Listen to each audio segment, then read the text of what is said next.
Hello everyone, मैं शुभम जैन आप सभी लोगों के अच्छे स्वास्थ्य की कामना करते हुए एक ऐसी वीडियो आप लोगों के लिए लेके आया हूं जो आपको मोटिवेशन से भर देगी। और अगर आप अपने लक्ष्य की तरफ चल चल के जा रहे हो तो आप दौड़ने में विवश हो जाओगे और तब आप सिर्फ तब जाके रुकोगे जब आप अपने लक्ष्य तक पहुंच चुके होंगे। ठीक है, अगर आप ये वीडियो देख रहे हो तो शर्त सिर्फ इतनी सी है कि जो चीजें मैं इस वीडियो में आपसे कह रहूंगा इससे अपने दिमाग में बहुत अच्छे से आप फिट कर लो। इन चीजों को कभी भूलो नहीं, चाहो तो आप एक कॉपी पेन लेके नोट कर सकते हो, अपनी कॉपी के फ्रंट पेज पे नोट कर सकते हो और रोज सुबह इन चीजों को ध्यान रखना जो चीजें मैं आपको बताने वाला हूँ। देखो, हम सभी लोग क्या है, डिफरेंट हैं। ठीक है, कोई अमीर होगा, कोई गरीब होगा, किसकी स्कूलिंग बहुत अच्छी रही होगी, कुछ ऐसे होंगे जिन्होंने बचपन में बिल्कुल भी पढ़ाई नहीं करी, कुछ लोगों की स्थिति ऐसी रही होगी उन्हें अवसर नहीं मिले होंगे बचपन से पढ़ाई करने के लिए। लेकिन आज के टाइम पे आप सभी लोगों के पास एक चीज सेम है, वो है वक्त। आप सभी लोगों के पास 24 घंटे हैं।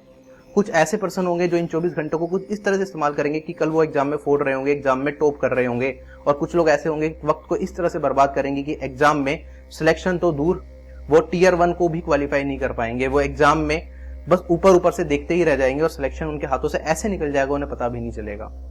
इन 24 घंटों का इस्तेमाल आप किस तरीके से करते हो ये डिसाइड करने वाला आपका भविष्य कैसा होगा। आप अपने सपनों की जिंदगी जी रहे होगे या आपकी जिंदगी बद से बदतर होती रहेगी। ये 24 घंटे हैं, सही तरीके से हमें इस्तेमाल करना है। जिंदगी में हमेशा एक चीज याद रखना, अगर आप किसी चीज को हाँ बोल रहे हो तो उसके साथ साथ एक ना एक चीज ऐसी जरूर होगी जिसे आप ना बोल रहे होगे।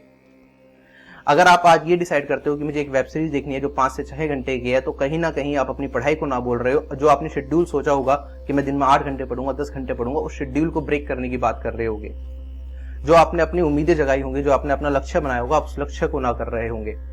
अगर आप इस तरह के पर्सन रहे हो जो दिन में 3 से 4 घंटे बातों में व्यस्त कर देता है, घर वालों से बात कर रहा है, दोस्तों से बात कर रहा है या फालतू की रैंडम चीजें सर्च कर रहा है, अगर आप उन चीजों में लगे हुए हो तो कहीं ना कहीं आप अपने भविष्य को मना कर रहे हो। अपनी पढ़ाई के जो घंटे आप निकाल सकते थे उन्हें मना कर रहे हो।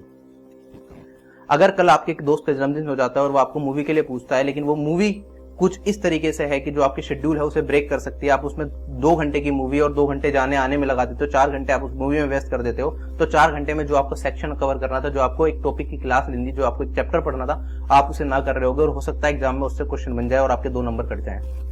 हर एक फैसला आपका जो आपकी जिंदगी में ले रहे होंगे वो ये डिसाइड कर रहा होगा कि आपका आने वाला कल कैसे होने वाला है। एक गलत फैसला, एक गलत चॉइस आपके एक अच्छे भविष्य को भी ना कर रही होगी। तो जिंदगी हमारी सिर्फ चॉइसेस के ऊपर है। सही चॉइसेस हमें बेहतर से बेहतर बनाती है और गलत चॉइसेस हमें नीचे से नीचे ले जाती है। तो हमें अपने डिसीजन कुछ इस तरह से रखने होंगे जो हमें हमारे लक्ष्य की ओर लेके जाएं। आपने महाभारत सभी लोगों ने देखी है, ठीक है। जिन लोगों ने नहीं देखी, मैं एक छोटा सा किस्सा उसको सुनाना चाहूंगा।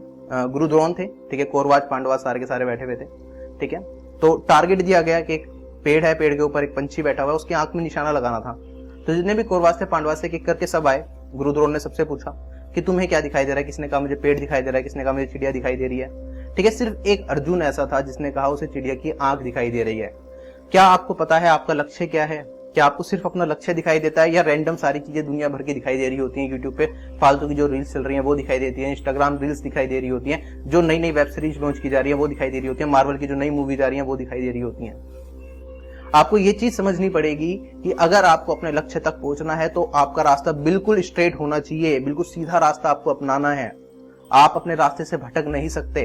अर्जुन को जैसे सिर्फ चिड़िया की आंख दिखाई रही थी, आपको वो एग्जाम दिखना चाहिए जो एग्जाम आप क्लियर करना चाहते हो। अगर आप किसी और कॉम्पिटिटिव एग्जाम की तैयारी में लग जाते हो बीच बीच में, तो कहीं ना कहीं आप उस चीज को ना कर रहे हो जो आपका प्राइम गोल है, ठीक है। सारे अभी आपके चॉइसेस हैं, आपको कौन सी चॉइस अपनानी है, ठीक है। आप जो डिसीजन लोगे वो आपके हित में होना चाहिए, वो आपको इन लॉन्ग टर्म बेनिफिट देना चाहिए। डिसीजन बहुत सोच समझ के लेने हैं।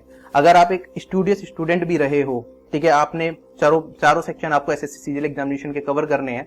एक सब्जेक्ट आपने उठा लिया कि क्वांट मेरा बड़ा अच्छा है, क्वांट में मजा आ रहा है करने में, आपने क्वांट का सिलेबस कंप्लीट कर दिया। उसके बाद कोई ऐसी चीज आप सीख रहे हो क्वांट में जो आपके एग्जाम के लिए रेलिवेंट नहीं है, तो आप बाकी सब्जेक्ट जो आपके वीक है उन्हें ना कर रहे होंगे, उस एग्जाम में आप उनमें अच्छा नहीं कर रहे होंगे और आप सिलेक्शन से दूर जा रहे होंगे, ठीक है। ये चीज बहुत ज्यादा देखी गई है कि कुछ ऐसे क्वेश्चंस वायरल किए जाते हैं जो कि एग्जाम में ना ही कभी पूछे गए हैं, ना ही पूछे जाने की उम्मीद है, लेकिन हम अपने इंजॉयमेंट के लिए, हम नई नई चीजें सीखने के चक्कर में उन चीजों पे ज्यादा समय व्यस्त कर देते हैं। और जहां हमें टाइम देना चाहिए, जो टाइम हमें रिवीजन में देना चाहिए, जो टाइम हमें बाकी के सेक्शन जो हमारे वीक है उन्हें देना चाहिए, हम उन नई चीजों को सीखने में व्यतीत कर देते हैं। और उसकी वजह से उस टाइम पे जो नॉलेज हमारे दिमाग में जानी चाहिए उसकी जगह एक्स्ट्रा नॉलेज जा रही होती है जो हमें सिलेक्शन से दूर ले जाती है, हमारे लक्ष्य से भटका देती है। तो अगर आप कोई नई चीज सीख रहे हो तो क्या वो आपको एग्जाम में हेल्प करेगी या नहीं करेगी, हमेशा इस चीज के बारे में सोचो।